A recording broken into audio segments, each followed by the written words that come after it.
নমস্কার। আমি এই প্রক্রিয়েটিভের এগ্রিকালচার দিয়ে আমি ধান চাষ করেছিলাম। তো এটা হচ্ছে আমি টোটাল এই এগ্রিকালচারটা আমি 3 বার দিয়েছি। এর আগে আলু চাষও করেছিলাম, তো সবাইকে দেখিয়েছিলাম ভিডিওটা।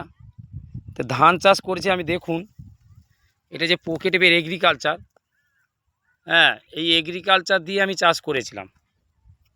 দেখুন, আর পাশে একজন দেখুন, আমার পাশে উনি হচ্ছে ওনার হচ্ছে আমার মানে এমনি যেটা রাসায়নিক দেয় যেটা সেটা দিয়েছে। দিয়ে দেখুন ওনার ধানের চেহারা দেখুন, দেখলে অবাক হয়ে যাবে। দেখুন ধানের চেহারা দেখুন, মানে ধান অর্ধেকের থেকে বেশি ভুয়া শীষ, মরা শীষ। দেখুন এই দেখুন, এগুলো সব মরা শীষ বেশিরভাগ। দেখুন, বুঝতে পারছেন তো? দেখুন তার চেহারা দেখুন ধানের, আর আমারটা দেখুন, দেখুন ভালো করে দেখুন। এই দেখুন আমার চেহারা দেখুন, পুরো মাঠটা দেখুন একই রকম। আমার জায়গাটা পুরো জাস্ট ধানটা দেখুন একইভাবেই আছে, কিন্তু কোনো মরা শীষ নেই কিন্তু। আর এনার দেখুন কি চেহারা দেখুন।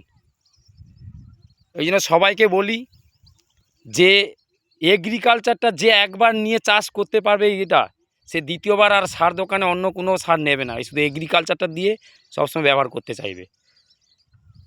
ওকে দাদা, নমস্কার।